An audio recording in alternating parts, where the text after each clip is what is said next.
is this? Everybody poops sometimes. Give us this. Wake up, sweetness.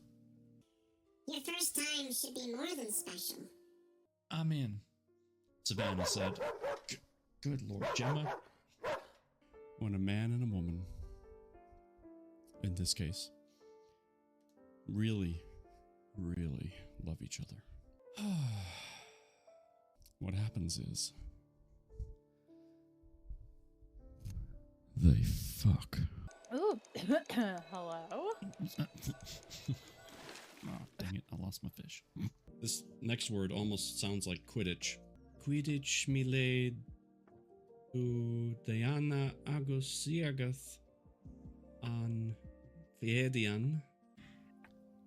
As much as I love fucking you, sweetness, we stared into each other's eyes whilst I moaned in ecstasy. Having consumed half of the bourbon, I keep saying bourbon. You know, every time I mess up on a word, Stunt Mama just shows up. She had her seductive smile on her lips. I said we couldn't have sex. I didn't say anything about everything else. Ew. Happy to help. Biatch. You are the spark of light in the vastness of my night. His note, like a finality to a beautiful, breathtaking song.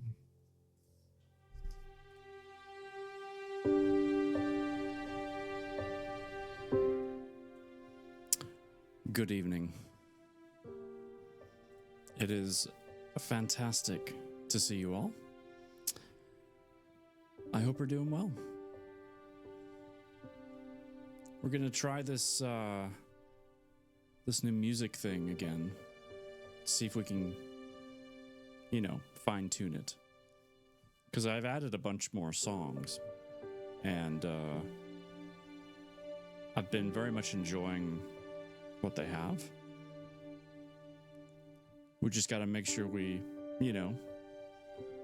get the sound equivalent to work, or the ratio. I mean, the sound ratio. Anyway, while we get into that, though, somebody redeemed a book bonk. Adamantine, you redeemed your daily book bonk. This is something new we're starting. I stole this concept from a streamer friend of mine. So here's your book bonk. There you go. I just bonked you with a book. I hope it didn't hurt.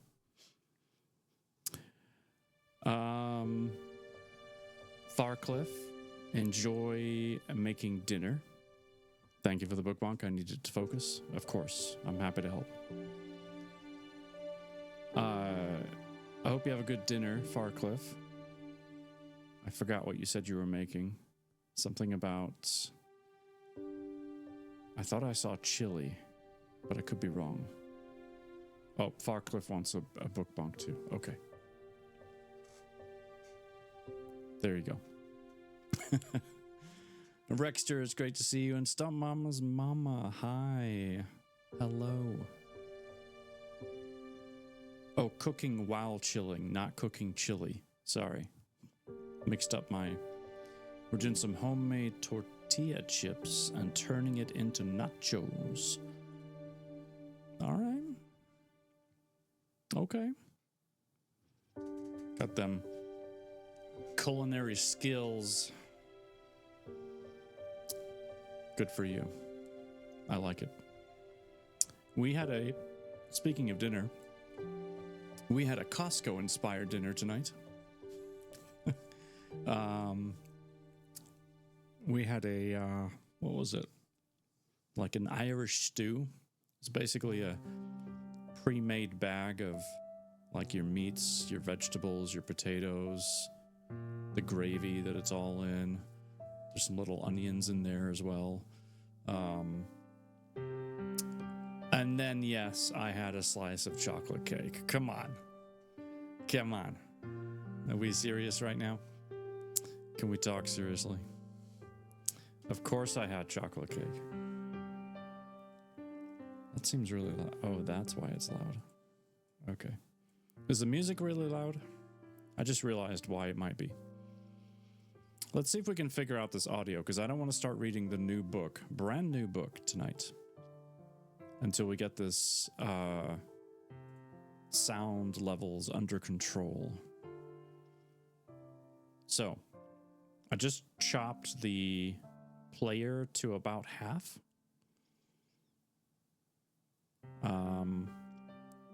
I've messed with the desktop audio as well, where it's coming from. My mic is also turned up a little bit. So if you can't hear the music at all or not enough, please tell me and I'll make an adjustment. So yeah. How does it sound? Is it okay? You love this music? Oh, good. So what I did, I haven't deleted / uninstalled Pretzel Rocks yet, but I'm going to. What I did was I went to Melody. They had a huge sale, massive sale, 85% off. And what I ended up doing was paying a one-time fee instead of doing a monthly subscription, which is what I would have had to have done had I stayed with Pretzel Rocks. And so for $60, somewhere thereabouts, just realized this image is incorrect. Or not incorrect, but needs to be moved. For $60, I got a lifetime access with updates to all kinds of music by independent creators. No AI stuff that at least I'm aware of. And my playlist is now 42 tracks long, and it will continue to grow. So I think that's pretty good. I get quality music, and I only had to pay once. I think that's a win. Normally it's like $400. So, yeah. But I'm glad you like it. I'm glad you like it. Force a hydrate? Of course. We have, of course, my normal cup of tea. Hi, Kay. It's great to see you. Oh, let me show you your puzzle, by the way. Since this is a cat-themed book, I thought we'd start off with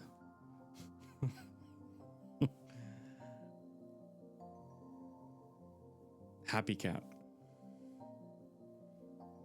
Thank you for the hydrate.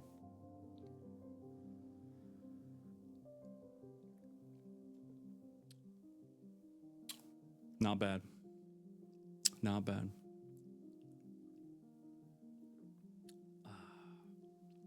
I do enjoy a good cup of tea. Yeah, it's a good deal. It really was. I ummed and awed about it for a while and, sat on it and asked a few questions. But overall, I was like, you know what? I'm not going to find another deal quite like this. So, it's definitely helping me out today. It's been one of those days for me over here. I'm really sorry to hear that, Farcliff. I really am.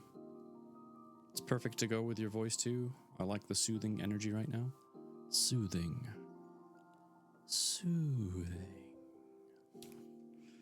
Totally, 100% happy.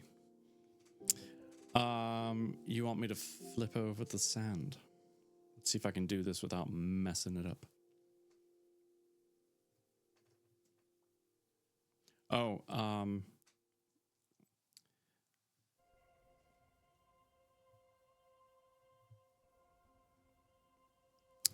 there we go. We'll see how that works.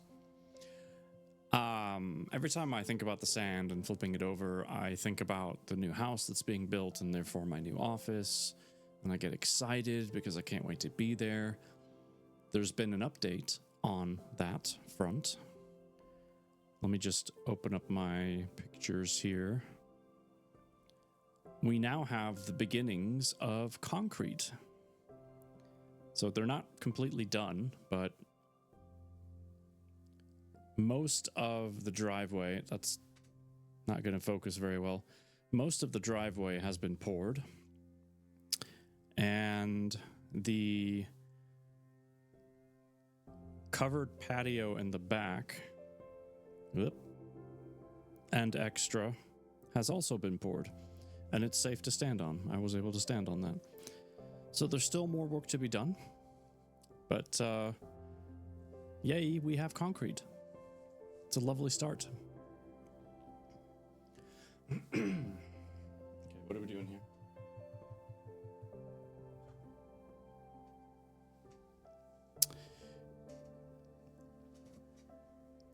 You'd love to have a concrete driveway? Yeah, yours is not. It has elements of concrete in the form of stone. But yeah, it's coming along. October 1st, which is, what is that, a Tuesday? I think. Anyway, whatever day that is, on October 1st, we are going over to have our next house walkthrough, which means trim. So by then, the new floor should be in, not the carpet though, just the LVP. Cabinets, and then the trim work around the cabinets. That should all be done and ready for us by October 1st. Very excited for that.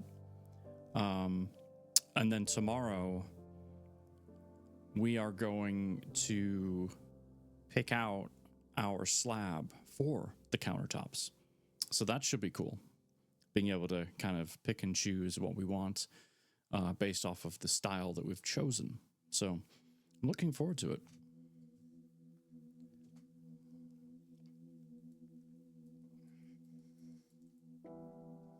I wish this would cooperate and I just whack the camera.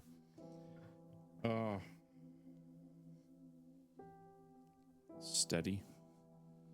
All right. The puzzle is ready.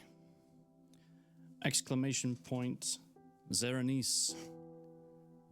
If you wish to learn about this book, we've read books by this author before, A.J. Saunders. I'm a fan of her work. This is one of her newer ones. I didn't miss the beginning of the new story. No, hi, Aranel. I was just in Aranel's stream before she wrapped up. Another reading streamer. I'm going to read to you the back of this book just to kind of refresh everyone's memory, and then we're going to get started.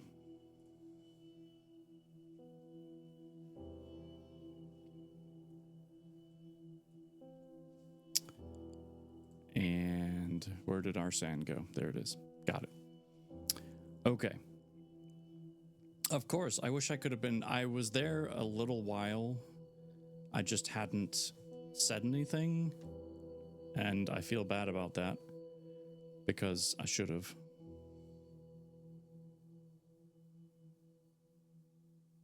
What? No. Junk texts. All right, let me read the back. Xerenyse survives by sticking to 3 important points. Lie low. Don't let the enemy touch you. Let your feline instincts take over.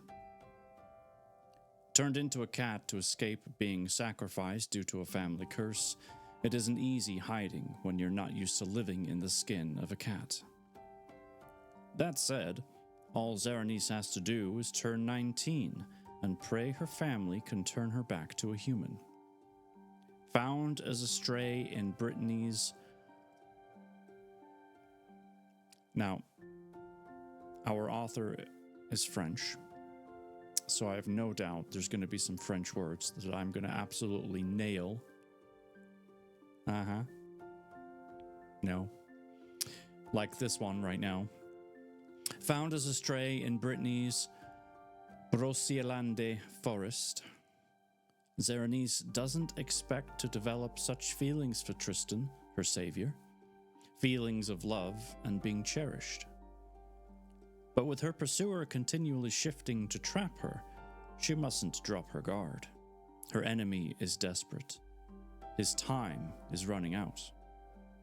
While returning to her normal self put an end to her relationship with, or will returning to her normal self put an end to her relationship with Tristan. He adored her as a cat. Would he fall in love with her as a human? That is, if the enemy doesn't get to her first. So there you go. A.J. Saunders' Xerenyse The Witch Cat. Cracking it open for the first time. Oh yeah. Get that little crease in there. We have an acknowledgements page.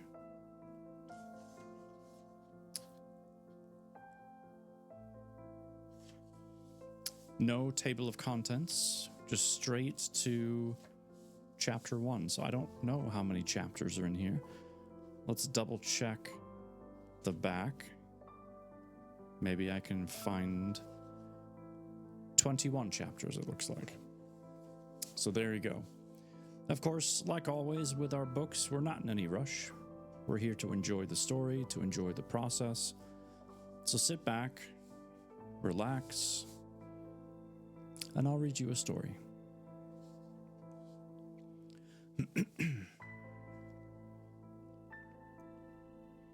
People say it must be scary living alone. I'm neither scared nor on my own. You see, I live with my ancestors. They're a great bunch. There's my mum, my grandma, and my great-grandma. We all live together in our cottage. Well, my cottage now, because they're all ghosts. It's a beautiful place, handed down from generation to generation for at least 300 years. Whitewashed with black beams and a thatched roof, it stands alone just off the narrow country road, right on the edge of the French village of Pepont.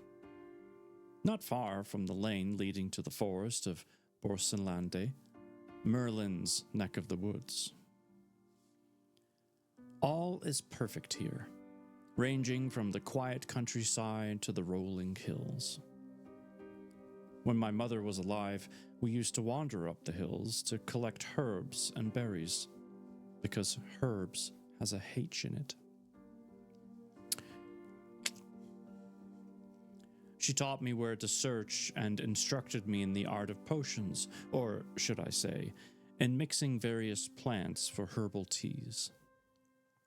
Mama had an agreement with the herbalist in town to supply their shop regularly with different herbs and dried flowers, and I've carried on along the same line.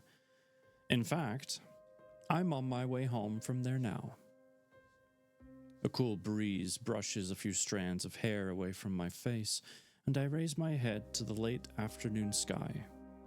The trail of a plane lingers in the immense blue, and I can't help wondering where it's heading. Has it come from some exotic country? Is it carrying any different herbs or spices? Loud shouting from a group of teenagers heading my way brings me out of my daydreaming. My heart races, and I've come over all hot. I grip my basket tighter with my clammy hand, debating if I should cross the road to avoid them. The same group always calls me names and pushes me past with a hard shove of the shoulder. Average! What's up, man? It's good to see you. Hey, look, it's Witchy, one of them shouts. I take in long, deep breaths, mustering up enough courage to carry on walking.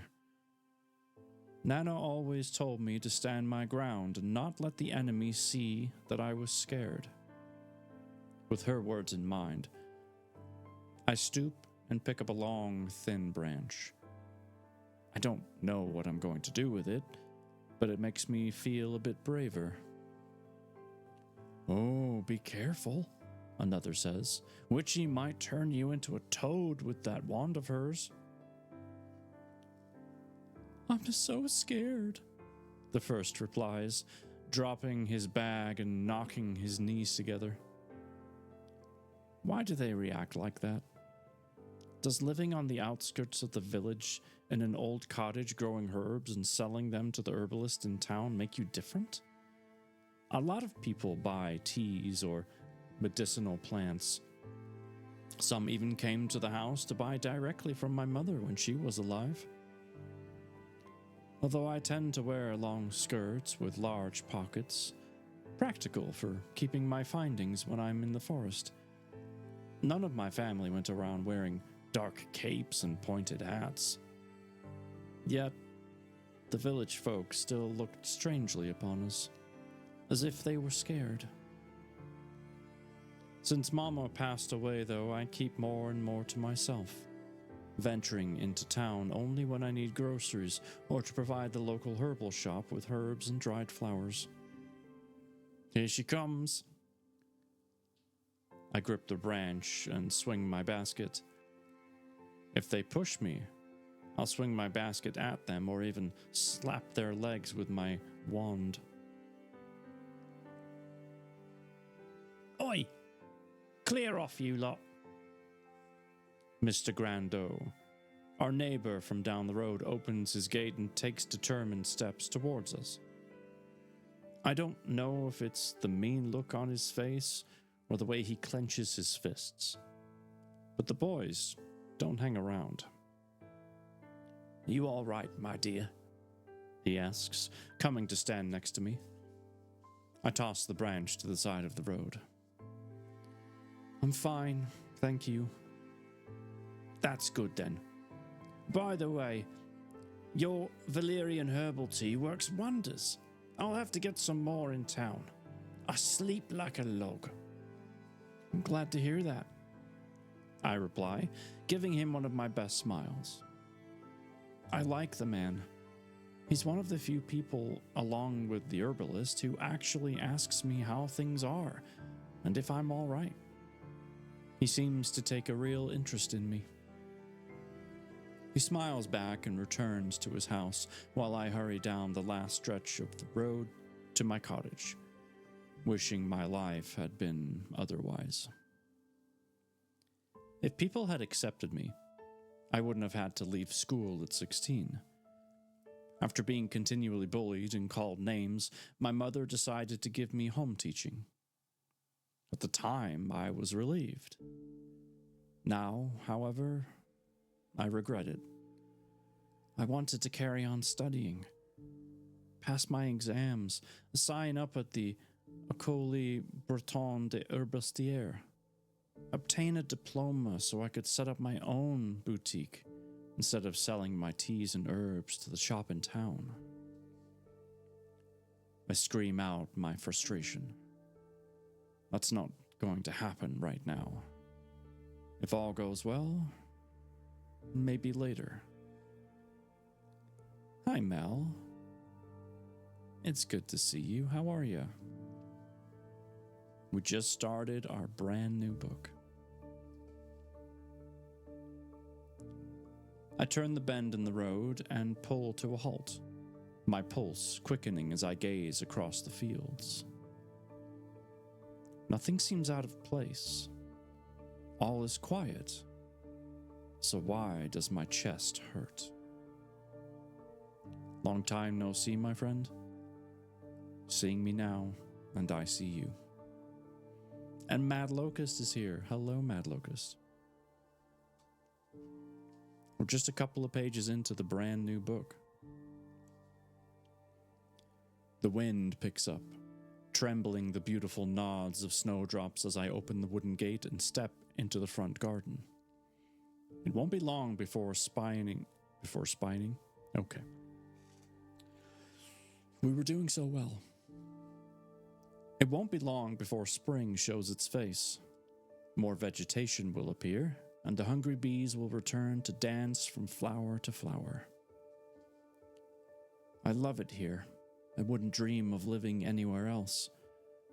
And yet, in a month, I won't be here to enjoy it at all. Not for a while, anyway. In fact, I should be happy. Next month, I'll turn 18. That's a big step in life.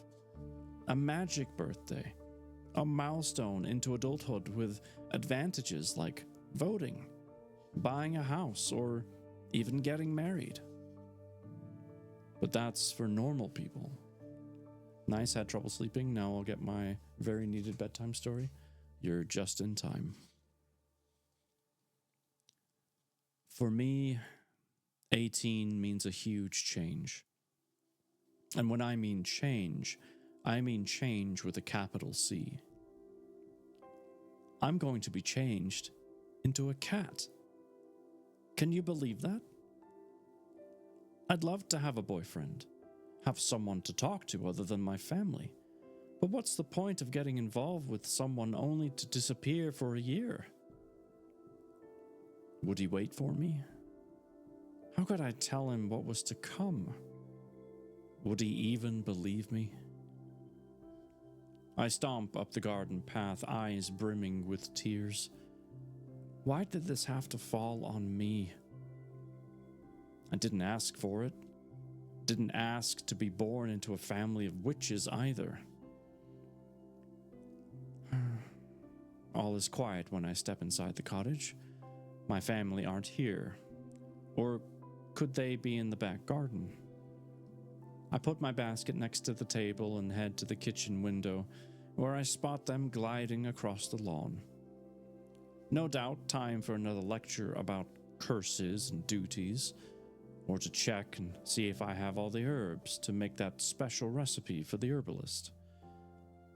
It needs a month to stew, and I need to get this all done before my birthday. My bet is we're going to talk about what happens after I'm 18, because I know what's coming. And to be honest, I'm not hot on the idea. The three of them enter and come to a halt. A long silence sets in, one that goes on for what seems an eternity while the three of them gaze at each other and then at me. My pulse kicks up a notch. Mama finally breaks the hush. It's time for us to talk, Xerenyse. Her green eyes betray her worry, and her voice has never been so solemn. We want to make sure you're ready for next month. An uncomfortable chill runs through me. Come on, and sit down, child, Nana says, leading me to the nearby chair. I know we've been preparing you since you were 16, and we keep on about it, but it's a big change for you. Her chalky face is gaunt. Strands of hair escape from the tight grey bun on the top of her head, and her fists are clenched in determination. Great-grandma remains silent. Through the window, the last rays of sunlight reflect off her wrinkled skin and the eyes that defy her 70-odd years. She tilts her silver head forward and pulls her shawl tighter around her body. It's your birthday in a month, Nana says in a weak voice. A sour taste forms in my mouth. I know. It's the spring equinox.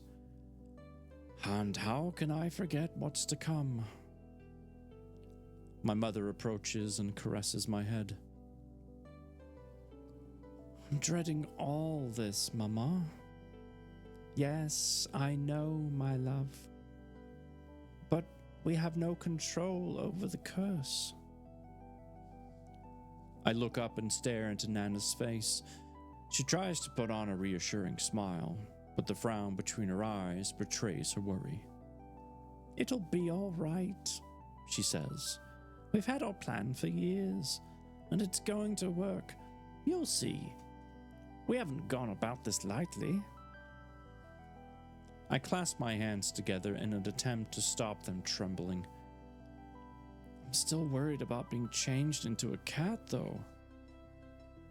Great-grandma meets my gaze. It's the best way to hide you from the evil one. Morvirio can only sacrifice you as a human being. But we won't change you yet. We'll cast the spell just before your birthday. It's only for a year. Once that's done, we can change you back to your normal self. Providing he doesn't find me before the year is up, I say, wondering if I can make it through a whole year in the skin of a cat. Believe me, child, if we could have done otherwise. Mama's words fade to a whisper. Nana places a hand on my mother's shoulders and gives it a gentle squeeze. But we can't take the curse away from you, Xerenyse. I gaze down at my shaky hands. Ostara was my age when she died. I say more to myself. The thought of what happened to my ancestor at such a young age makes me reconsider my misfortune. Here I am, scared of being changed into a cat when worse had happened to her, and could happen to me too if I don't go ahead with their plans. Not that I won't. It's just so scary. I'm a coward, and I hate being like this. Ashamed, even. My family is doing everything they can to avoid me having any contact with Morvirio. They're giving me a chance by turning me into a cat. I should be grateful. But I'm not. I'm resentful. Tragedy hit my ancestor all those centuries ago, and I'm the one who has to pay for it. Life is so unfair. I catch the worried look on their faces and put on a brave smile, as guilt drapes over me. It's not their fault this has fallen on me. If they could avoid all this, they would. They're doing their best to make sure I'll be safe, even though there is no guarantee. The sun drops behind the rolling hills, and the room is cast in semi-darkness. A shiver shoots through me, bringing me out of my morbid thoughts. I can do this, I eventually say, and a lump forms at the back of my throat when their faces relax. Things will be fine, Great-grandma says. You simply have to keep out of the way for a year. And after that, the curse will be broken. Mama heads to the door, followed by Nana and Great-grandma. Have something to eat and get some rest. I know it won't be easy, but try, my love. We still have a month to prepare you. The three of them disappear into the forest, and I'm left with the ticking clock. Not the one that sits on the mantelpiece and gives the time, the one that's ticking the minutes away to my 18th birthday and my unbelievable future. Later that evening, I trudge upstairs, my mind full of what lies ahead for me. Even after the past couple of years of knowing what's going to happen, the unknown still scares me. It wraps around me like a somber curse, and that's exactly what it is. A somber curse. The feeling never dwindles. It gets heavier by the year and cuts just as deep. I collapse on the bed, too tired to think anymore. A stray tear escapes from my eye. I don't even bother wiping it away.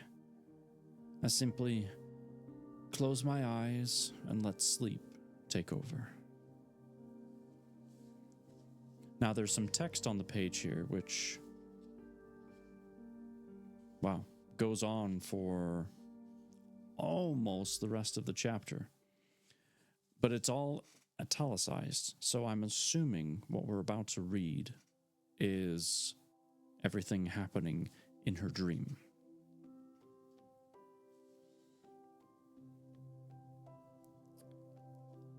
Prince Xerenyse buries through the... Is that buries or hurries? Either way, through the forest, his beloved following with their baby. "Quick," he urges. "Your sister will be waiting for us." They come to the thickest part of Xerenyse the forest, a place where only wolves roam, a gloom in which the pounding of hooves, mingled with the cry of a hawk, announces nothing but danger. Dreamtime, a memory? Yet to be determined. We can only assume dream at this moment because she has gone to bed. But who knows? "That's him," Ostara cries. Ostara is the long lost, or not lost, but the age-old ancestor, so it's possible that this could be a dream about the past. Let's keep reading. "Morvred has found us. He's changed into a bird of prey." They crawl into the shelter of a thick bush and crouch with their backs to the tree trunk. "Whatever happens, Xerenyse, I don't regret loving you. A witch is destined to marry and have offspring with wizards. Morvred knows that. We went against what had been prophesied for him. But I will soon be crowned king. I will make new rules." Loud voices sound nearby, and through the leaves of the shrubs, they spot the wizard dressed in a dark gray cloak. His faithful shaman follows, leading his horse by the reins. Morvred never went anywhere without him. "You can't escape me," the wizard shouts, "but I will spare you if you hand me the ring, Prince Xerenyse. The king is dead, and we both know you are not fit to rule." Ostara turns to the prince, her teeth biting onto her bottom lip. "Do not fear," Xerenyse whispers. "Morvred has been waiting for my father's death to rule, but he needs the magic ring, and I left it in good hands." "Come out now!" Morvred yells. "Let Ostara and the child go free," Xerenyse shouts back. "They are no threat to you." "So be it," Morvred bellows. "Do you believe him?" Ostara asks. "We have no choice, but he won't harm you. He needs you to have his offspring, and we need to gain time. My army should be here soon." With tears streaming down her face and still clutching her daughter, Ostara crawls out from the shelter to be hit by an arrow. She sinks to the ground, an arm outstretched, revealing her crescent moon birthmark on the inside of her wrist. The child's wailing brings the prince out of his cover. Screaming out his fury and with his hand clutched tight around his sword, Xerenyse rushes to where Ostara lies. "Give me the ring before you join the witch." Morvred's voice booms out in the dense evergreen before a shrill whistle fills the air, and Xerenyse drops to his knees, both hands over his ears. Morvred steps forward and pulls a dagger from the folds of his cloak. Its jagged edges promise nothing except pain. "Where is the ring?" Still on his knees, the prince attempts to recover his strength. "I don't have it, so go to hell." The whites of the wizard's eyes expand as he plunges forward and twists his dagger into Xerenyse's side. I'll find the ring, and whoever has it. Withdrawing the blade, Morved wipes the poisoned dagger on the ground. Not long now. Then you can join the worthless witch next to you. In a last effort, Xerenyse pulls himself to his feet and points an accusing finger at the wizard. I call upon the gods to curse you, Morved, he yells. You and all your descendants shall become mortals, and you will never rule over this world as you do in the underworld. A defining crack splits on the old oak, splits and the oak in two, releasing a colony of bats. They swarm toward the wizard, flapping him with their outstretched wings. The gods have heard my prayer, Xerenyse shouts above the din of the flying bats. You are no longer immortal.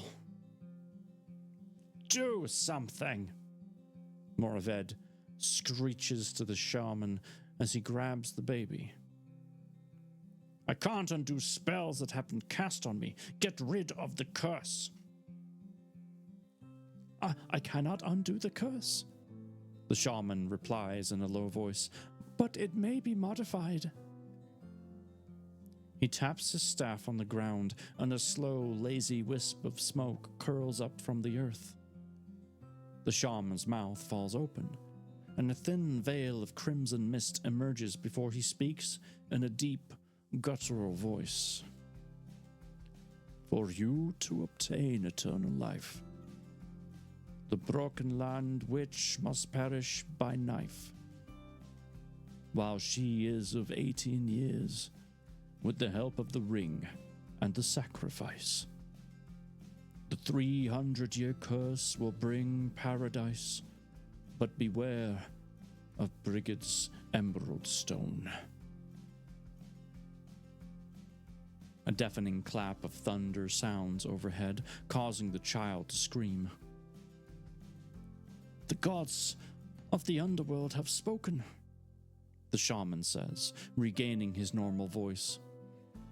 Morvred's face turns ashen gray. Are you saying the curse will last for 300 years? What good is that to me? And what's this about Brigid's emerald stone? It is not I who speak, sire. The gods speak through my mouth. Morvred raises his dagger to kill the babe, but the shaman clasps his arm. Spare the child. Once your descendant sacrifices the witch and gains immortality, so will all his ancestors, including yourself. Then you can reign over this world too. The wizard puts away his knife, and with a hand over the child's head, locks his eyes with hers. By Bela's word, I swear that the carriers of the curse will never see eternal rest. They shall wander as ghosts to witness the day I return. Mitchell. He thrusts the crying baby into the shaman's arms and tugs his cloak around him. Take the child to the coven, a witch her mother was, and with the witches the child will remain. Yes, sire. And keep a close eye on her. If what the underworld god prophesies is true, she is the key to my immortality. Now go. I will search for the ring. With a clap of the hands, Morvred shifts into an owl and disappears through the forest. From behind an old oak, the silhouette of a young maiden dressed in emerald, only just visible amongst the dense greenery of the forest, approaches and cradles Ostara in her arms. At the same time, a rider appears carrying the royal flag, followed by a troop of soldiers. Thuriel! The prince's bodyguards thrown the banner onto the ground, swings off his horse and runs to the young woman. Morvared has killed the prince and my sister. I saw it all, but there was nothing I could do. Thuriel crouches on one knee next to the dead couple and pounds his fists into the ground. Where's the babe? Where is Zyla? Gone. The shaman took her to the witch's coven. According to him, she is the key to Morvared regaining his immortality.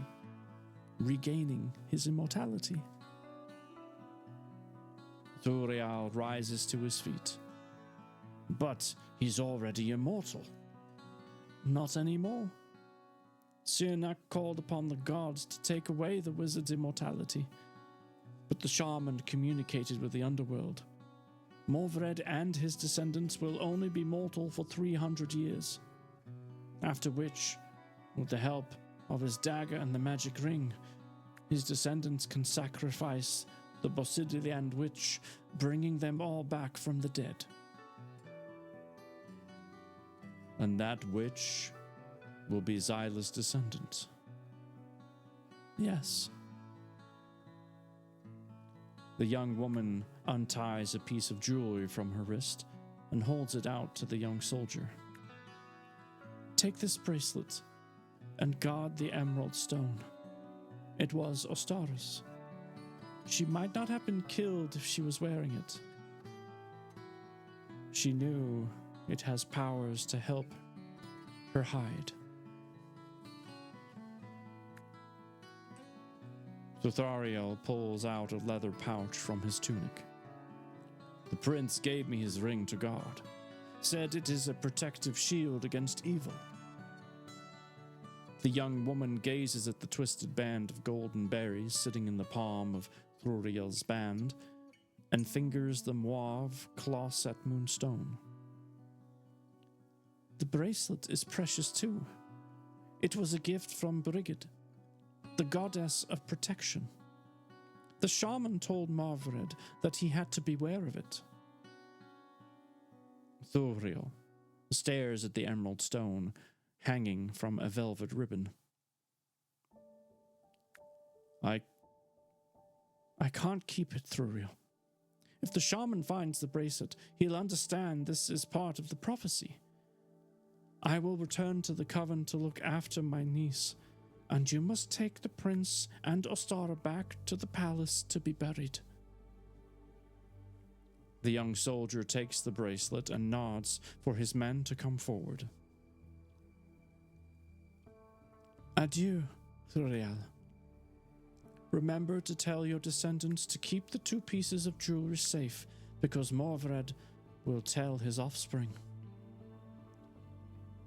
No one knows what will happen, or where the ring and bracelet will be in 300 years. A weak smile appears on the woman's face. We can but do our best. I will ensure that Zyla learns of this when she is of age to understand. It shall be written in the witch's secret book, so no one will forget. The screeching of an owl carries on the wind, and both guardians turn their gaze to the sky. It's him. We must leave. With a quick embrace, the two go their separate ways, one on horseback with the army, the other on foot through the dense woodland. Above the treetops, the owl observes the forest, its piercing shrieks slowly transforming into an eerie human laugh. A laugh that would chill the bravest to the bone.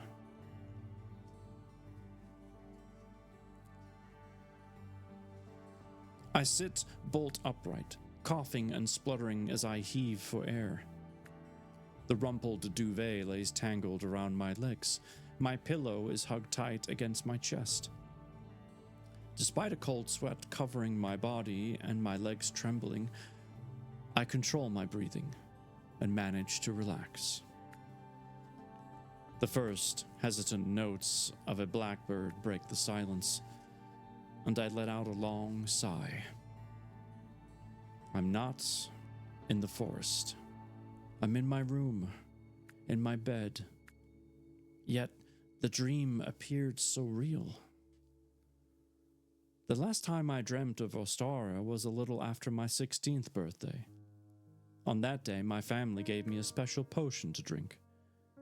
They sat me in a circle, and while I was in a deep trance, they divulged how the curse had begun. They wanted me to understand my future, and how I came to be in this sad situation. I pulled the duvet tighter around me, emotionally drained. Poor Ostara, falling in love and having a baby with a person who wasn't destined for her. How cruel can that be? Because of her misfortune, she was cursed, and so are we. All of a sudden, I'm aware of my role. Dreaming of Ostara made me realize that. Or was the dream a sign from the gods reminding me of my duty? Of the responsibilities I have to take to stop Morverio from gaining immortality? If being turned into a cat to stop him from sacrificing me is what it takes, then I'll go ahead with my family's plans.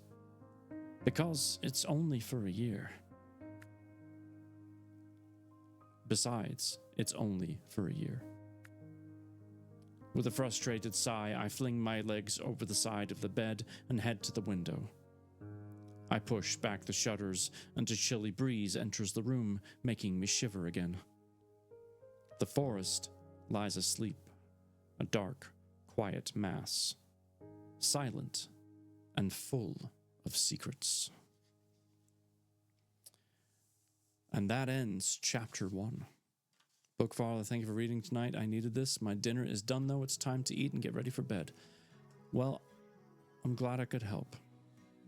I hope you have a pleasant dinner and a good night's sleep. So there you have it. Chapter 1 in the bag. And what a cool chapter it was. Unraveling the history, the challenge ahead. But who knows what might happen.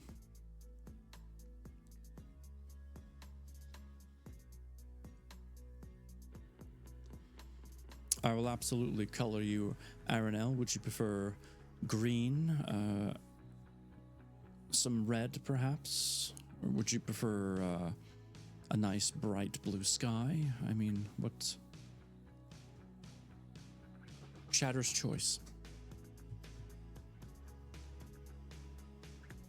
And I'd prefer a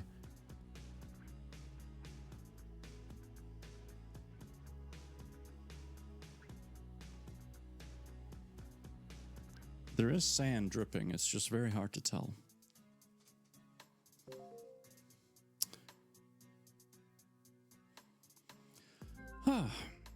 This tea is delicious too, by the way.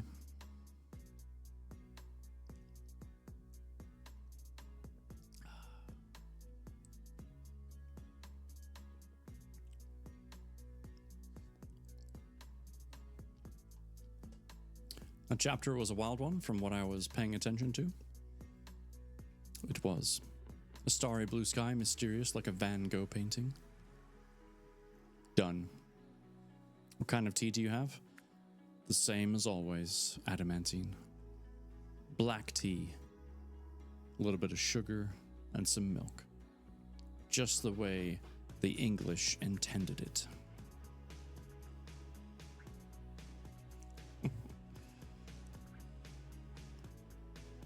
Ooh, and a nice pop to my neck. It's excellent for keeping my throat from getting too tight. from reading, relaxes the muscles, and of course it tastes great. Nice. A London fog. I like it. I've never heard it described that way. But yeah, that's a wonderful explanation. I like that. That's good. Ooh. I'm going to try to remember to call it that from now on. What kind of tea are you drinking? London fog. It's from London, ain't it? You alright, bruv?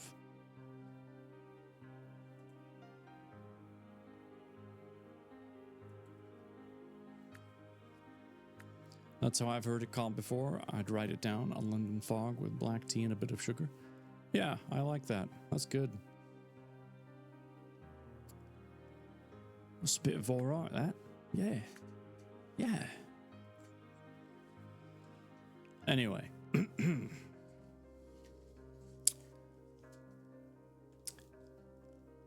AJ Saunders has a very graceful writing style that I've come to appreciate with her books.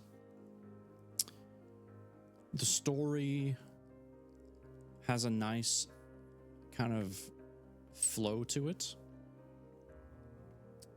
but you're not missing out on the surroundings either. Like, there's just enough detail that you can see in your mind's eye where you are while things are happening, or where they are. And because this is told in first person for the most part, it does feel like you.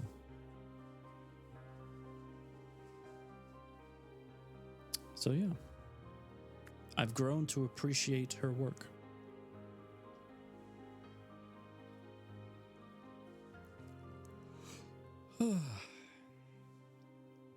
It has a very nice mysterious element. Doesn't give out too many details to where you can predict the entire book, but just enough to get a basic understanding. Indeed. And I was just about to start reading again when Twitch notified me that an ad is starting. So let's run the ad, get that out of the way, and then once it tells me it's done, we'll keep going. Be right back.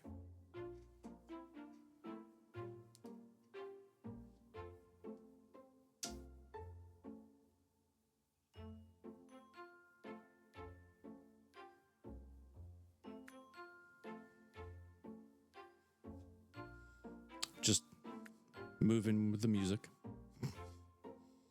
What song are we on right now? Well, it doesn't actually, I'd have to count. It's not like they're listed in numerical order. Either way, dance break, right? Bum, ba, da, bum, bum. Bum, bum.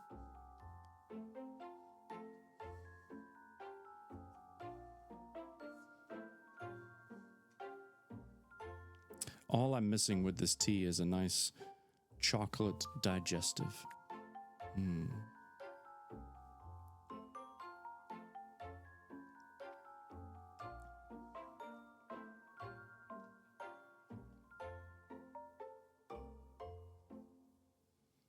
Back from ad jail, fantastic.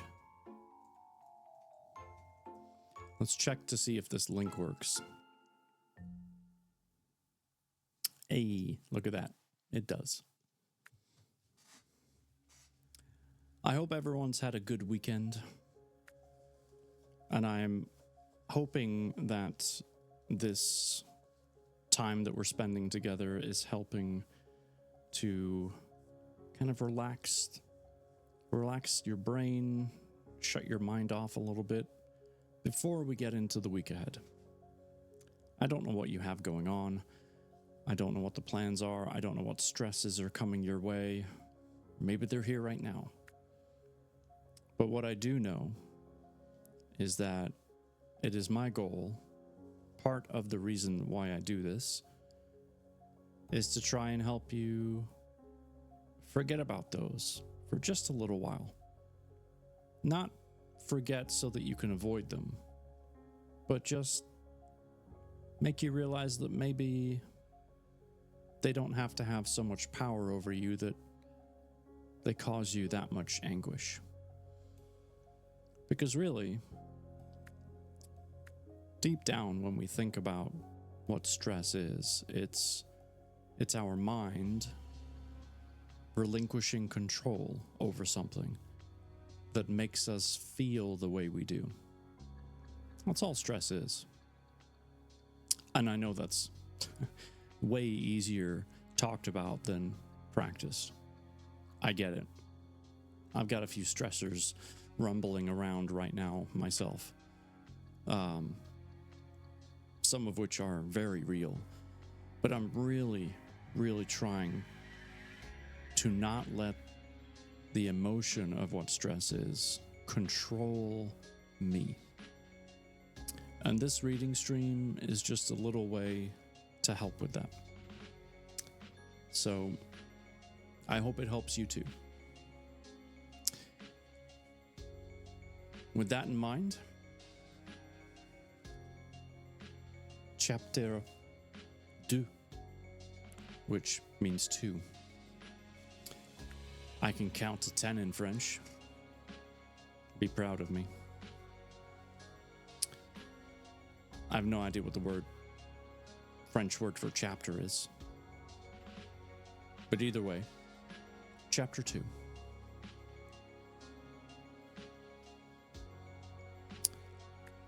I gaze out of the window into the front garden.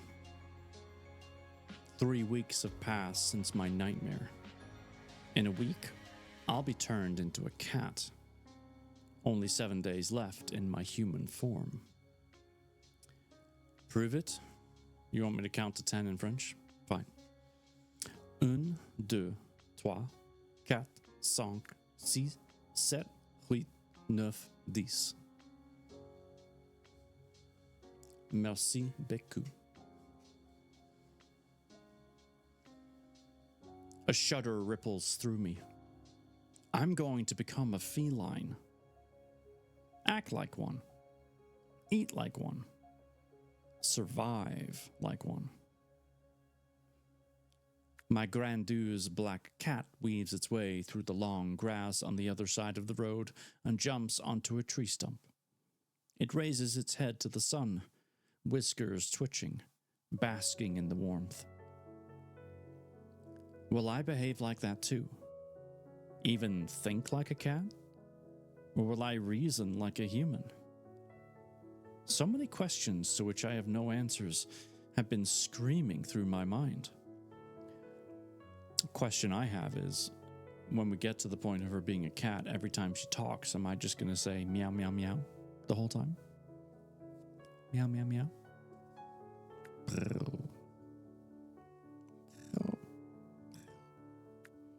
Just curious.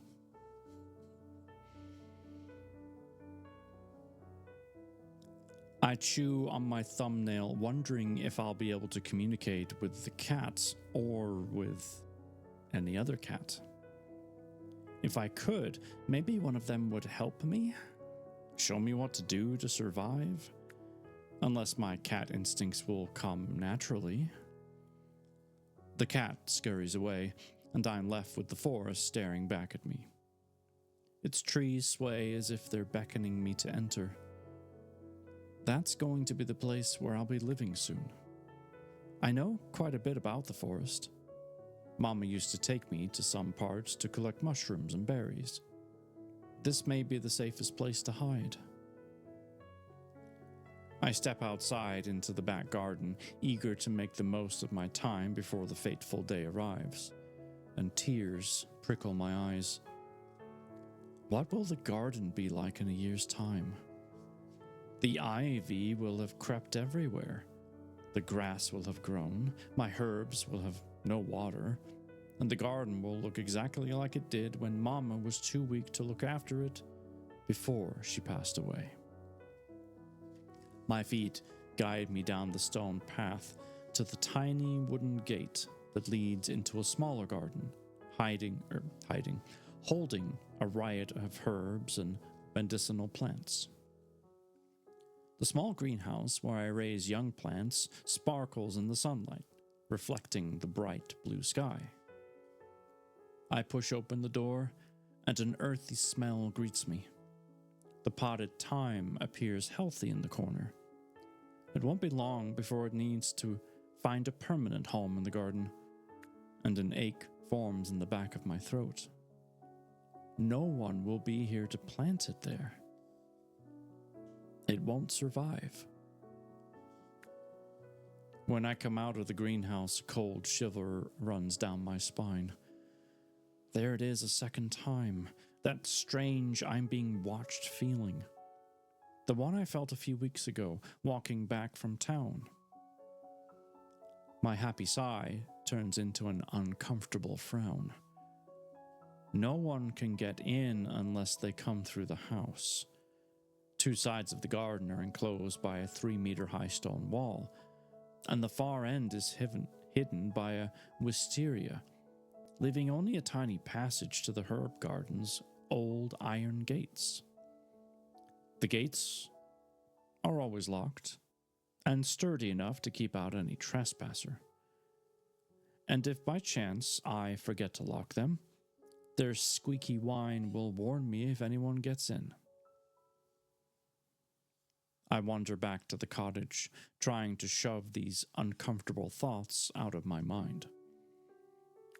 To cheer myself up, I snap off a piece of rosemary and hold it to my nose. Heavenly. The call of an owl brings me out of my thoughts. On a branch of the old apple tree hidden between tiny white blossoms, a tawny lets out a series of low hoots. What's he doing here? In all the years walking the woodlands, I've never seen an owl during the day. His mottled gray-brown plumage blends in so well with the shades of the bark, I wouldn't have noticed him if he hadn't made a noise.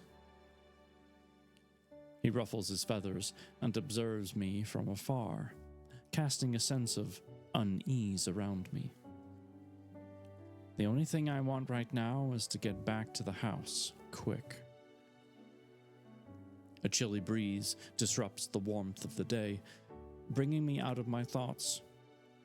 I turn on my heels and almost run to the... I almost read the page number. I turn on my heels and almost run to the 18, because that's the page number on 18. To the cottage, unwilling to hang around a minute longer. Now we're on page 19. I open the back door and stop short. Too quiet. Peering in, I allow my eyes to adjust to the dim interior. Although late afternoon, the room is darker than before and bizarrely cold despite the fire in the hearth. The cauldron of hot water still hangs over the flames, and there's nothing out of place. Yet there's an odd atmosphere, as if an evil presence has passed this way. Mama? Nana? No reply. I retrieve the pot from the fire, setting it next to the grate. The kitchen table is the same as before, strewn with dry herbs and flowers, waiting for me to concoct another potion. Nothing's changed, so why the worry? A faint shuffle from behind me sets my stomach churning. I'm not alone. I reach out and grab a knife from the kitchen block while I try to calm my nerves by taking in deep breaths. I count to 3 and peek over my shoulder at the dark outline of the door leading upstairs. Mama, where are you? A floorboard creaks on the landing, and every sense is on alert. Fear sits like a pillow over my nose and mouth. I head to the bottom of the stairs and stare up into the dim light. My foot rests on the first step, ready to mount. A light draft blows onto my face. I almost catch a warm breath on my cheek. Are you there, Mama? Taking the steps 2 by 2, I head for the spare bedroom. My trembling hand clasps the knife tighter, and I fling the door open wide. Empty. Several seconds of silence stretch out before a roaring whoosh emerges from out of nowhere. It blows over my skin, making my hair stand on end. Violet dust blows into my eyes, and the knife falls to the floor. What's going on? The whirlwind stops as abruptly as it started, and the 3 of them materialize. My heart skips a beat. Nana, generally so calm and composed, is twisting her fingers and biting her lower lip. What is it? I ask. Mama takes my right hand in hers and rubs her thumb gently over the crescent moon birthmark. Birthmark I have on the inside of my wrist. The same one we all have. A mark of our lineage to Ostara. Mama meets my gaze. The time has come to act, dear Xerenyse. We're going to change you into a cat now. My pulse accelerates. But my birthday isn't... It isn't until next week. I know. But we'll have a week to observe you. You already know where to catch fish and which berries to eat. But we don't know how you'll react. Will you be able to eat like a cat? How will you reason? Will you have a human mind? There's so much for us to discover. Cinnamon toast Kit Kats are actually yummy? Aranel, no. What? No. I've been thinking about that, I say. Instead of changing me into a cat, why don't I simply run away? I catch a plane and head to the other side of the world for a year. We had thought of doing that at first, Great-Grandma says, coming to stand next to me. But our council of ghost witches knows they can get rid of Moverio permanently at Samhain because of a rare conjunction of events. There will be a full moon this year, and that isn't common. Why didn't you tell me about this plan before? I ask, a little annoyed at being kept in the dark. I am, after all, the pawn in this gruesome game of chess. The council only recently realized this by reading the stars, Mama replies. It only happens every 18 to 19 years, Nana adds, her voice breaking with excitement. And to get rid of the wizard, we need you to be with us at the Druid Stones. We need to be 13. That's a special number for witches. It brings about the sort of change that can often lead to a positive outlook. Mama puts on a brave face. And you are the 13th Borsindlian witch, Xerenyse.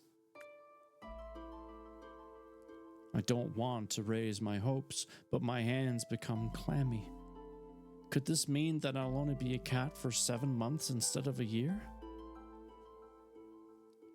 Is all this possible, Mama? Of course, she replies, her eyes gleaming. It's time when the veil between the two worlds wears so thin, it's possible to step back and forth without any problem. Until then, though, we must change you into a cat to keep you safe, Nana says. I pinch the skin at my throat. We don't have a choice, my love, she continues. Don't forget he's a shapeshifter, the best around. 1 minute he keeps his human form, the next he's a bird of prey or any other predator ready for the kill. Those are Nana's final words before the three of them nod in agreement and turn to look at me. It's now, Xerenyse, Mama says. Bile rises to the back of my throat and heavy beating pulses in my ears. I can no longer make them out nor hear their mumbling. Everything seems on hold, except for my ragged breath, moving in and out at gasping intervals. But I'm not ready. My mind is in total confusion. I want to cry or vomit or maybe do both. My stomach flutters, and I've come over dizzy. Don't be silly, child. You've been ready for a long time. Great-grandma tuts. She brings her hand out of her skirt pocket and with a quick flick of the wrist sprinkles shimmering moon dust in a circle around me. Nana mutters, waving her hands in patterns, and Mama chants a song I've never heard before. It's mesmerizing, yet frightening. Great-grandma clenches her jaw and glares at me as a red glow surrounds her.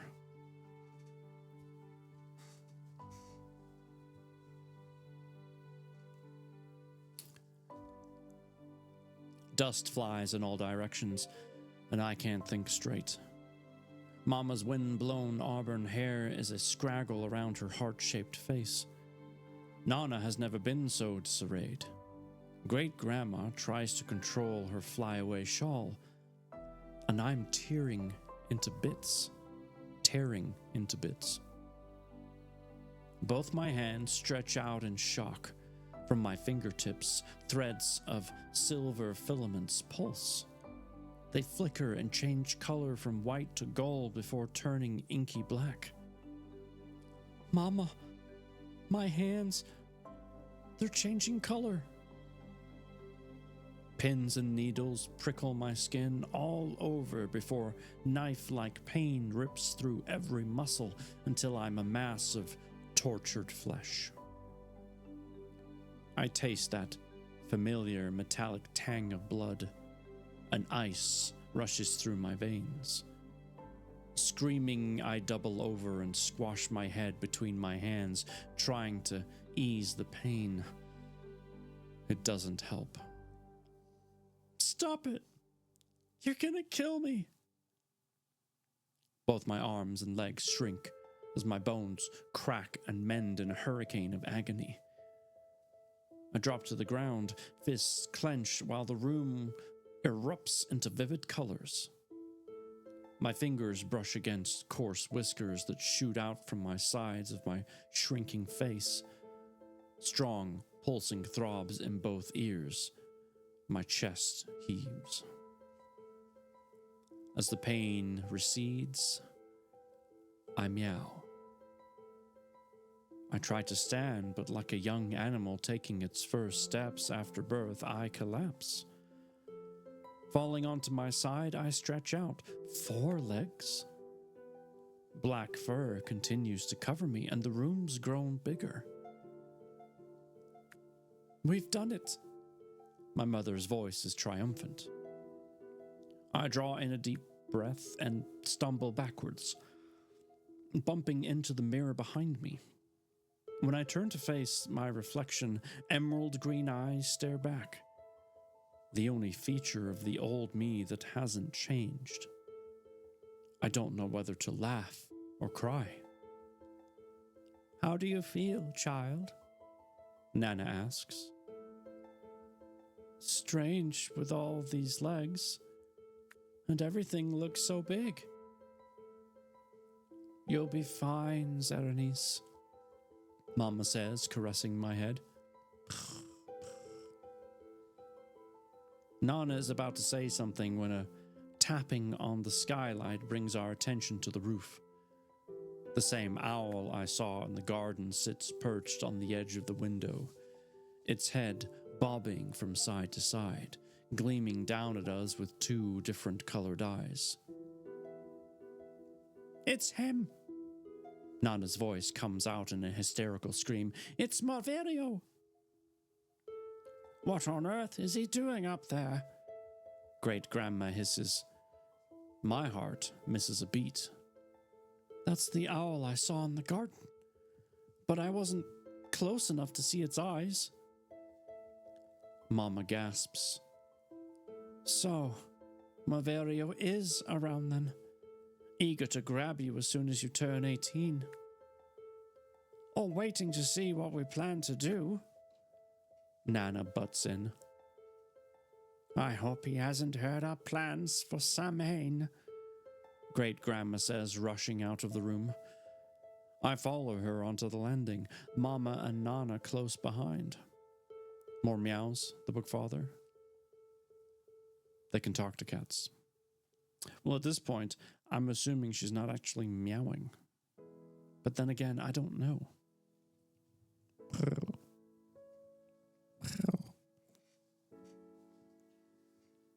If only I had a cat cam, because I do have a cat.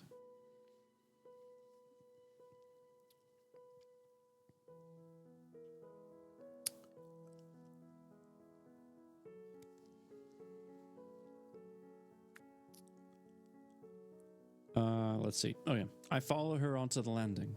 Mama and Nana close behind. "Run, Xerenyse," Great-grandma pleads. "Quick, out of the front of the house, while he's still at the back. And don't come back until the year is up," Nana adds. "When we go ahead with our plan to send him to hell at Samhain, we'll find you." My mouth opens to scream, but only a hiss escapes. "And keep out of his reach. Remember, his touch will turn you back into a human." Terror washes over me, raising my fur. Every muscle yells at me to flee. Wide-eyed, I duck under the chest of drawers halfway down the landing.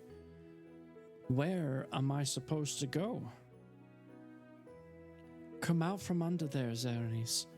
You have to get out of here," Mama says, peering under the chest of drawers. Nana crouches down next to my mother. "Go to one of the places we showed you, child. Next to the lake where you can catch fish. Now hurry."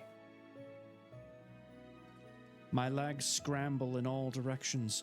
Each time a paw taps the ground, it's like I'm walking around on the deck of a tempest-swept ship. Will I ever get used to moving around with all these legs? At the top of the stairs, I trip. Suspended in midair with closed eyes and legs stretched to the full, I brace myself for the inevitable collision. As if by magic, my body bends in the center and I'm rotating. Both my front and back legs tuck and extend in turn. Before I know it, I've landed on all 4 feet. Wow. No time now to ask myself how that happened. Nana scoops me up and whispers in my ear, "Remember the eyes. 1 blue one, 1 green one. Now run." She sets me on the window ledge and waves her hand, shooing me away. I take one last look at my family before I leap out of the house. Nana's words echo in my mind as I leave the safety of my home and flee into the forest. The forest that now seems menacing and unknown. And that's, ladies and gentlemen, ends chapter 2. Could the bookfather's cat survive in the wild for 6 months on their own fishing prowess? Nope, my cat is a fat lump. He likes to think he wants to go outside. And he would, if we let him. But he'd be back in time for food. That's my theory, anyway.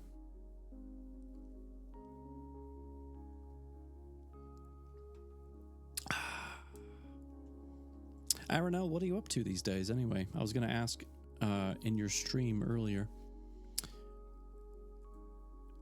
I feel like you moved and got a different job, but I can't remember.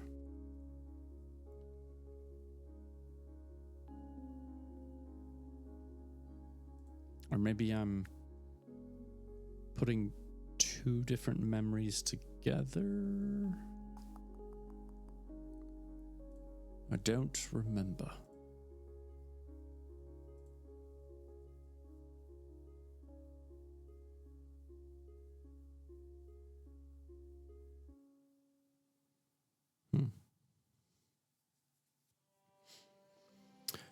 By the way, Aranel, I see your post in your Discord, and we are not singing.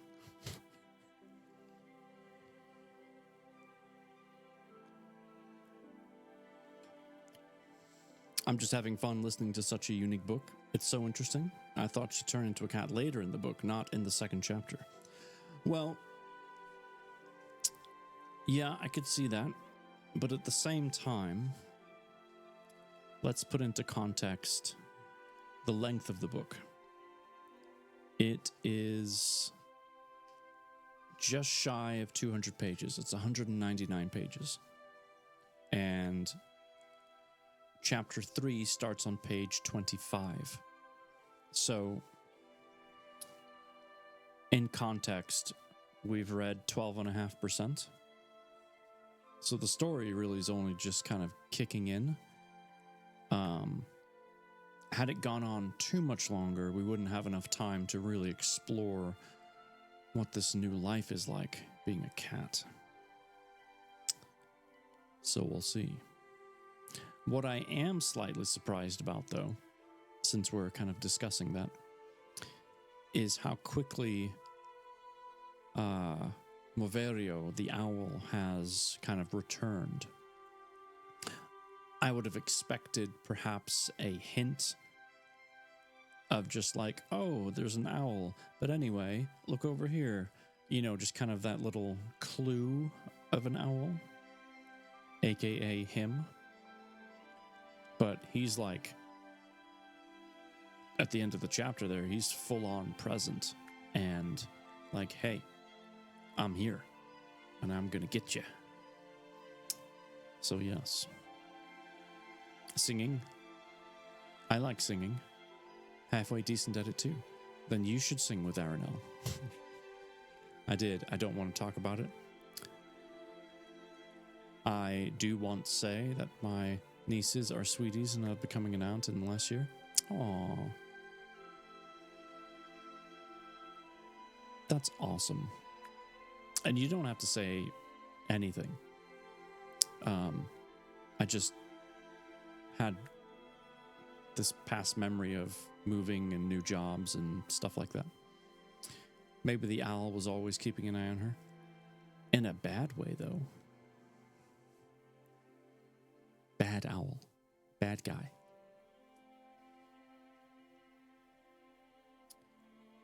Yes.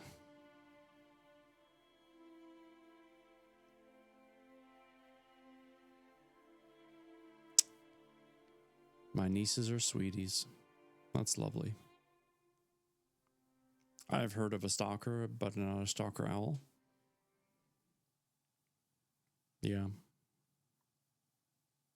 Creepy.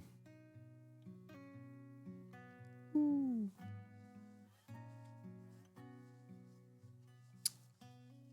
Let me see how long chapter 3 is, because now that we've just turned into a cat, I feel like we need to read one more chapter. Don't you agree? We can't just leave it there.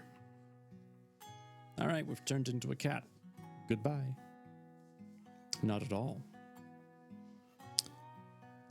Page 25 begins chapter 3.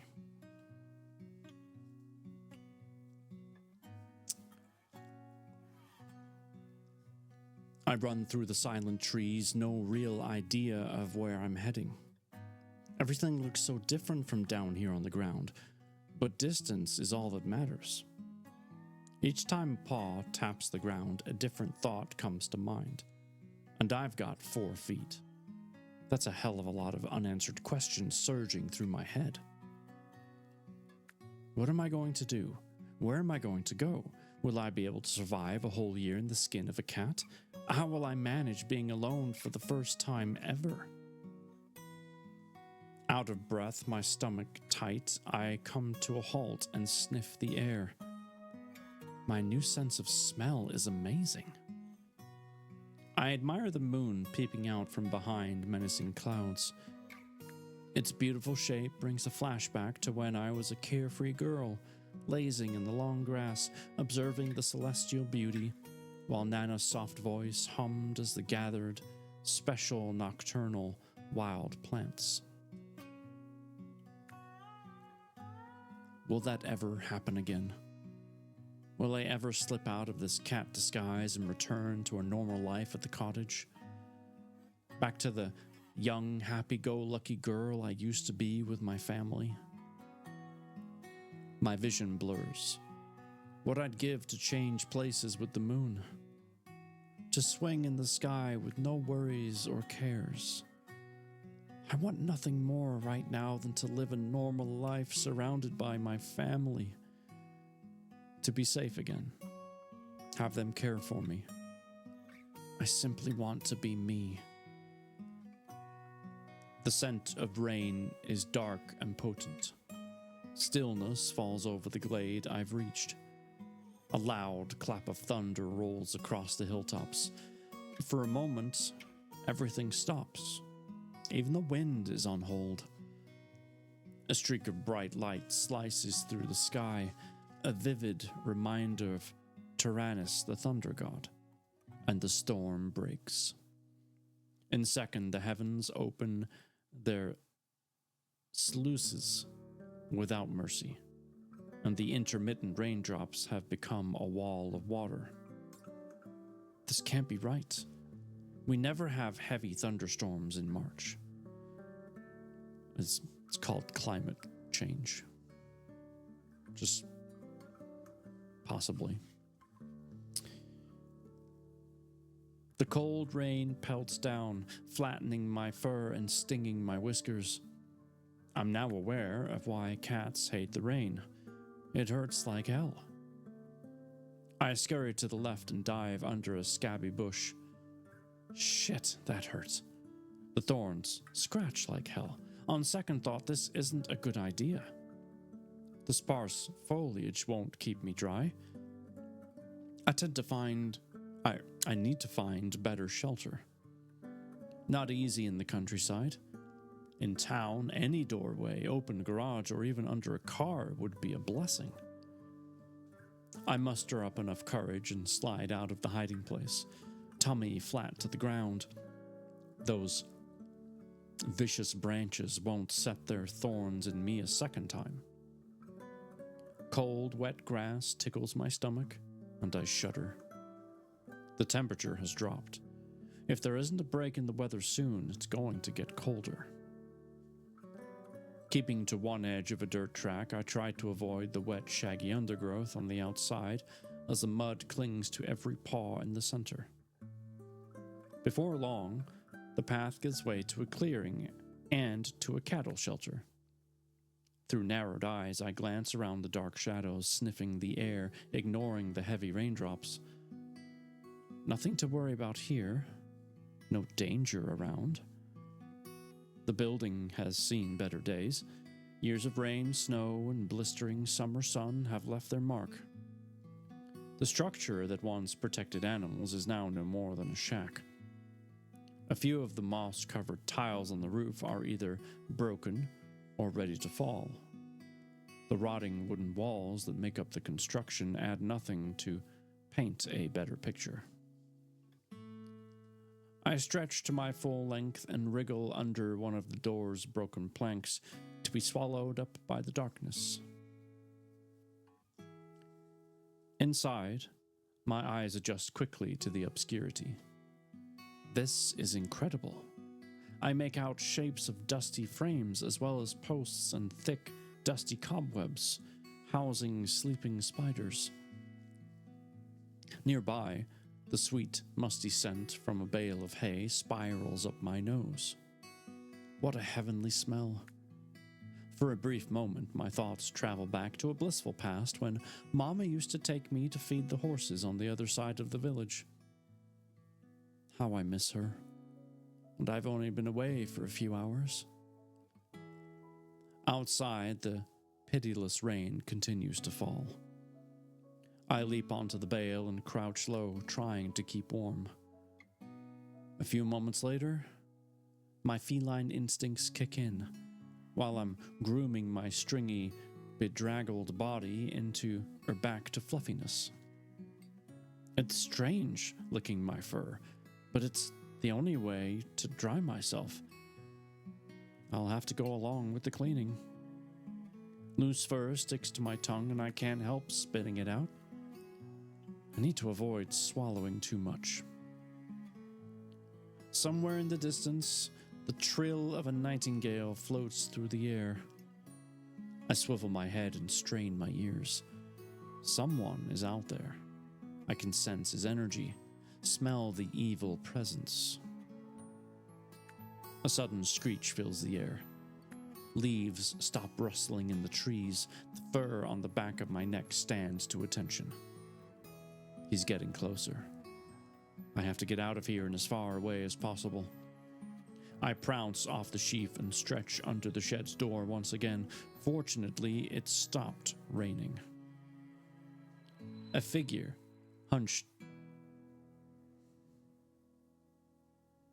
That was a weird noise. A figure hunched beneath a cloak and black as night steps from the shadows. I dart away from the barn and burrow myself in the hollow of a tree trunk, holding my breath. Twigs snap, and a foot scuffs the ground before kicking into the shrubs. Anxious, heavy breathing confirms my thoughts.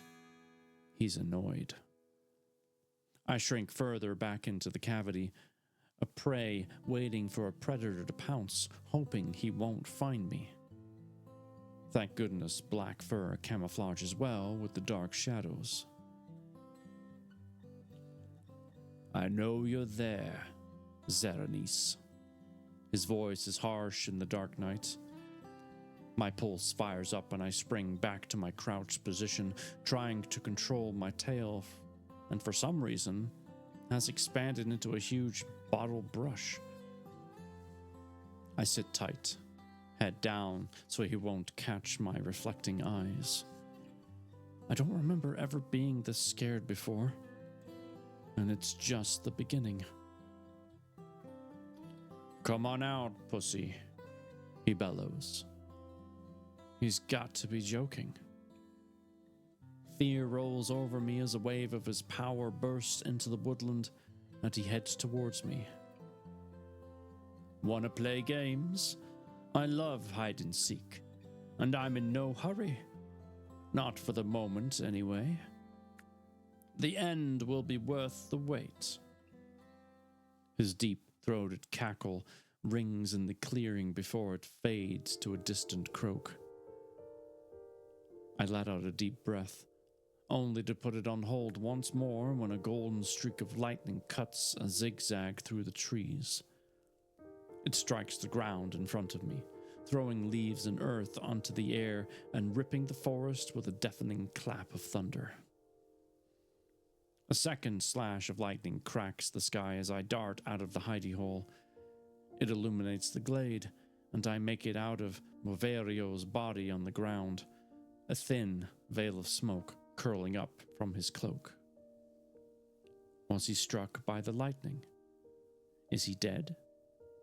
Wounded? Now's my chance to get out of here. The next town, Blilan-le-Grand, isn't far.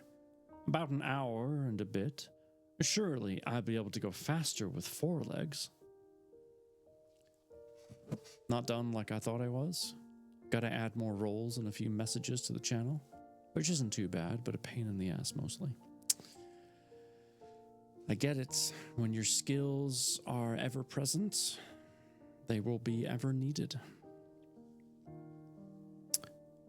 Kind of that victim of your own success kind of thing. But I'm sure you're doing great. I gallop out of the forest and plod along the sides of the country road, unable to walk elsewhere. Tall beech trees cling to the country road. Cling to the steep banks. It's dangerous. My black body makes me an easy target for vehicles to hit. A car rumbles from behind me, and I edge nearer to the bank. The swish of the vehicle's tires on the wet road is a reminder of the stormy weather. The car slows down, but doesn't overtake me. I glance uneasily over my shoulder, eyes wide open, hoping the driver will catch my reflective gaze and avoid smashing into me. The screech of the tires as the car torpedoes forward deafens me. For a brief moment, all becomes motionless. Snapping out of my stupor, I leap back and scramble up the bank, all legs sliding on the damp earth and slippery ivy. Who the hell is this idiot? Not an animal lover. Or maybe he just hates cats. Whatever. I'm not going to hang around to find out. It really is, but I don't mind it. I get to help people, and that's what I wanted to do with my skills. So it's a double-edged sword sometimes.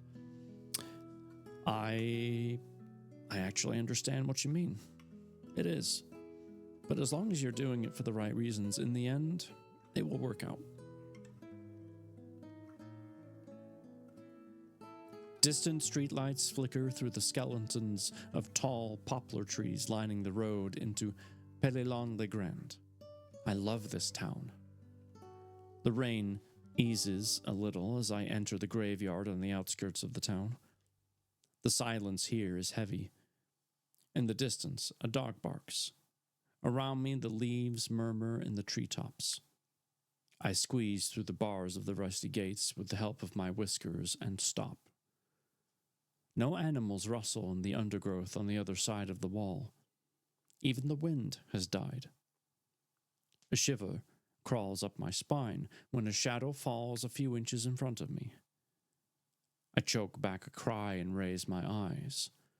The moon has materialized from behind the clouds, stretching the shadow of a tall tombstone. I sigh with relief and continue to weave through the gray tombstones, treading lightly on the loose gravel. These stones are a killer. The town isn't bursting with life, and my music has stopped. Mainly because we've actually reached the end of the playlist, so I'll just start it over. It's working out already. In the past few years, I've made close to 20 or so servers. Wow. Nicely done. Hang in there. Cat comes to mind.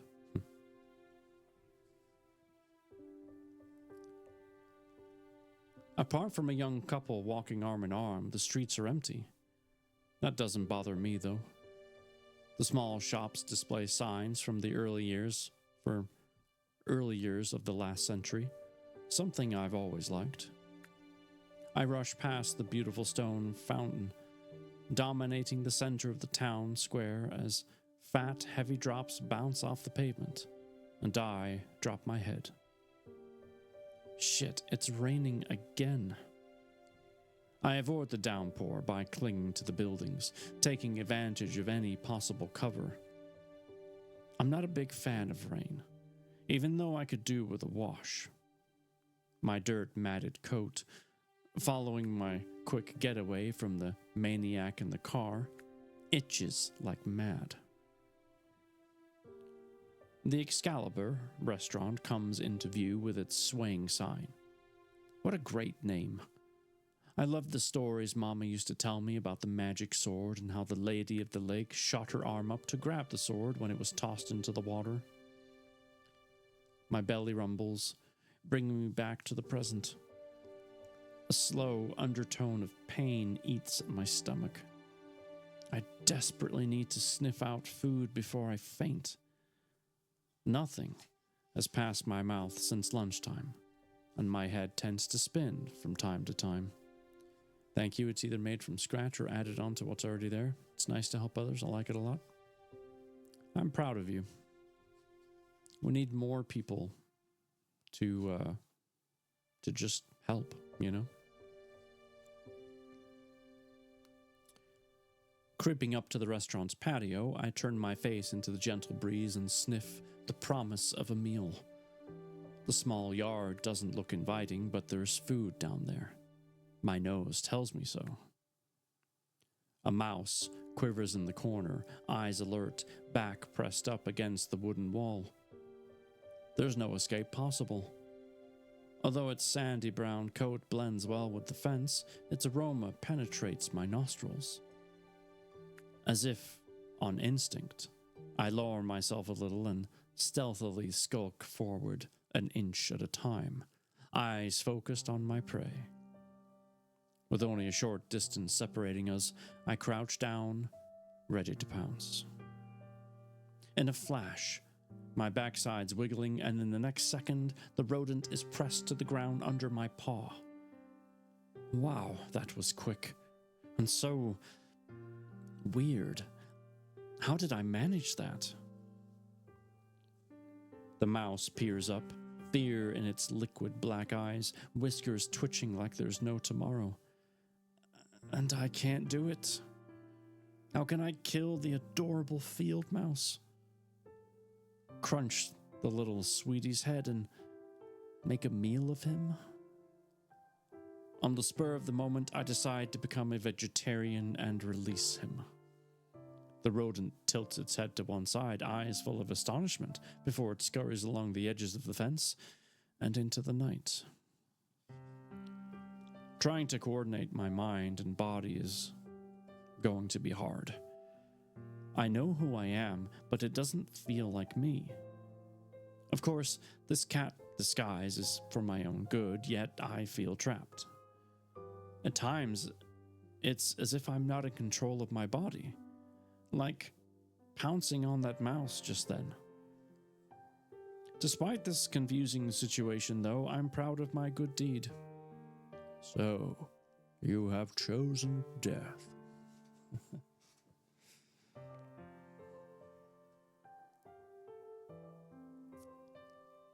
I lost my place. No, I found it. I walk tail high in the air, swishing from left to right until my stomach growls with renewed vigor. Maybe letting the mouse go hadn't been a good idea after all. A dark alleyway comes into sight, and excitement rolls through me. There's got to be food down there. With hesitant steps, I approach. The sound of that same dog barking from somewhere in the distance sets my heart hammering. I don't feel safe, yet I have to find food. From the obscurity comes a loud, warming meow before the lid of a dustbin changes to the cobblestones. Clangs to the cobblestones. I freeze. The foul stench of trash and urine hangs in the air like an invisible cloud, and it's impossible to cover my nose with my paw. Trying not to gag, I take a few steps forward and ferret around in the rubbish, hunting for scraps. The cry comes a second time, only shriller.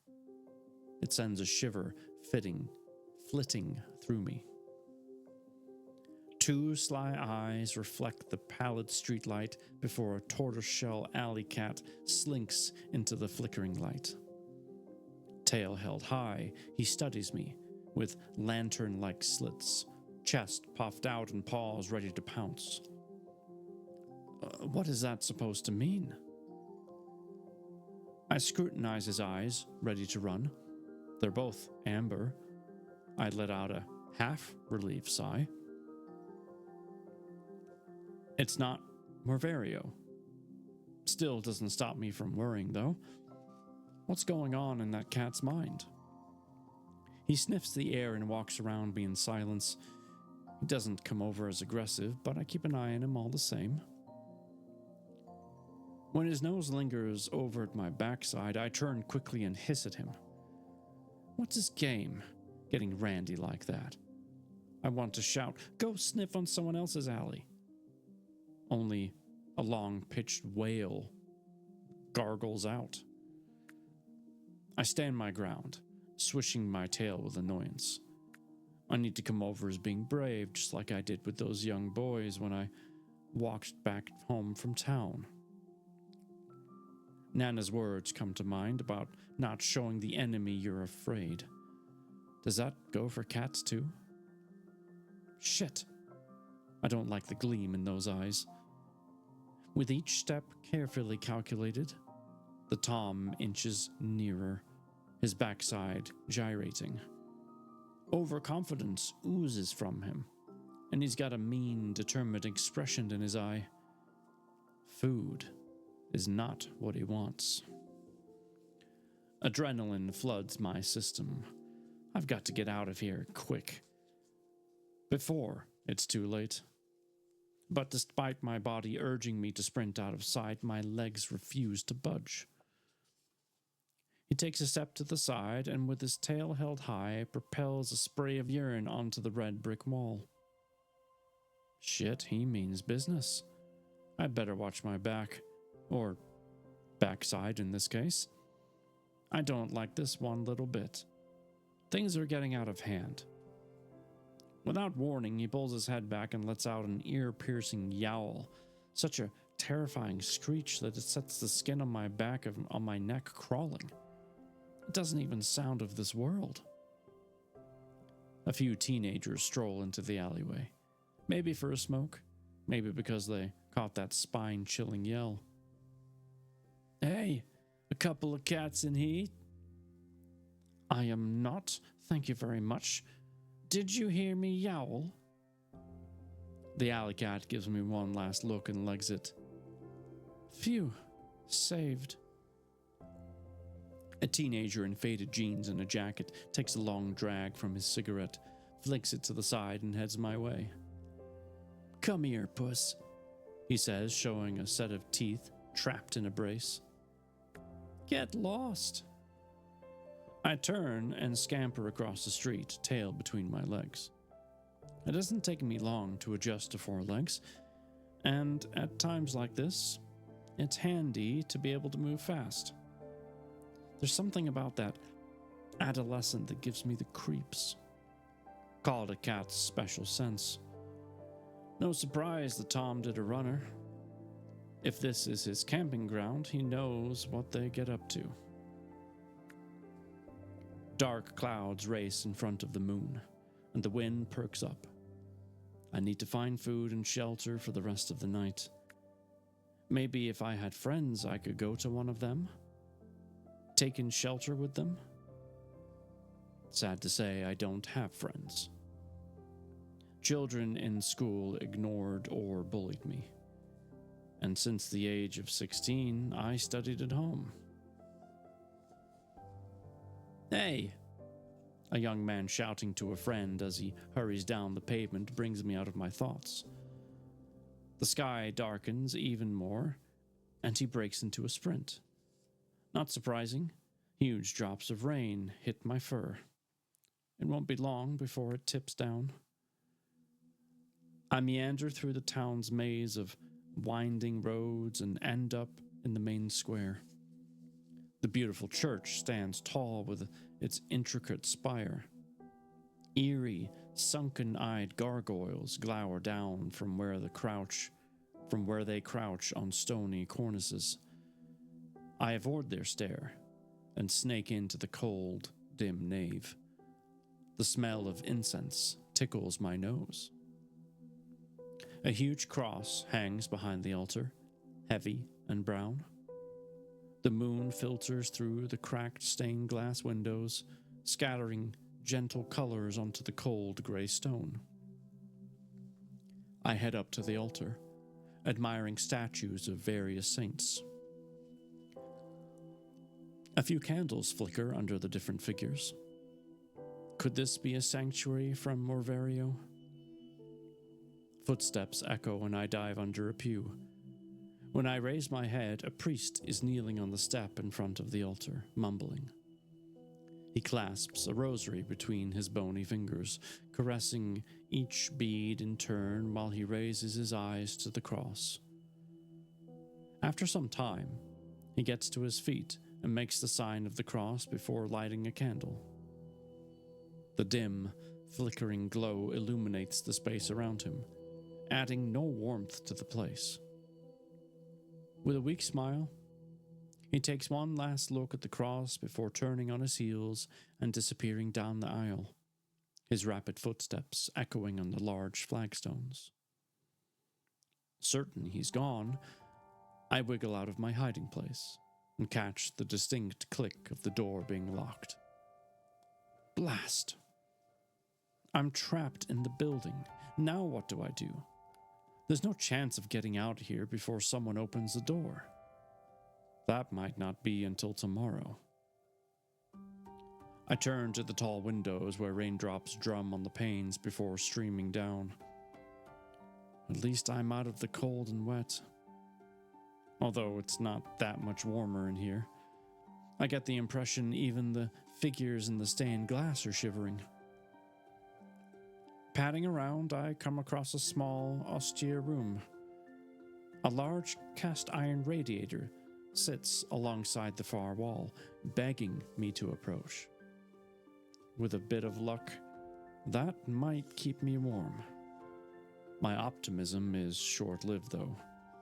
The radiator is stone cold. My eyes flit around. The warm place I need to sleep for the night doesn't appear to be in here. The cold air washes over me, seeping through the soles of my feet. If only I could be back home, lazing under a warm duvet, listening to the rain patter on the skylight. Seems that's not for tonight, not for the coming year. Hey, Super. Head bowed low, I move to the door. No point in crying over spilled milk. I chuckle. Even in my dire state, I still have a sense of humor. On the way out, I glimpse the slightly open door of a wardrobe. I reckon there's enough room for me to squeeze through to the inside. Pawing at the door, I nudge it a little wider and push myself in. My nose tells me this will do. One of the priest's stoles has fallen off the hanger and lies crumpled at the base of the wardrobe. Seems cozy enough. I sniff at the fabric before turning around in elegant circles to flatten it. Satisfied it's to my taste, I snuggle down for the night. The wind whistles around the corners of the church and squeals through the cracks. From my makeshift bed, I have a clear view of everything. A flicker of lightning turns the chapel ghostly white before a growing roll of thunder breaks out, ending in an ear-splitting crack. The window panes rattle, and all of a sudden, I'm scared. Scared of what the future holds for me. Scared I won't make it through the year. Scared I'll never be human again. And that brings chapter 3 to an end. Well, Xerenyse has been turned into a cat for her safety. She was chased through the woods, but she found at least some sort of a place to lay low. Though hungry, but at least out of the rain and semi-safe for the time being. That's the best she can do for now. And as far as stream goes, that times us pretty much perfectly to wrap things up. So there you go. Our brand new book. Let me give you the link one more time. please feel free to check that out. And definitely check out AJ Saunders' other works. You will not be disappointed. You should be able to get them all from that link if you go to her author page. And for now it's time to find someone to raid. You were reading along. Okay, well, awesome. It's great to see you all. It's been a lot of fun. I always get tickled pink when we get to start a new book because you never know what we're going to get, you know? Like you read the back, you see what it's about, but you never really know what you're going to get into, right? Let me see who's online right now. Let's check and see, shall we? Okay, it's great to see you. I hope you get a good night's rest. Who are we going to raid? Who haven't we raided in a while? That's a question. Ah. She's not reading, and it'll definitely wake you up a little bit, but it'll be worth it.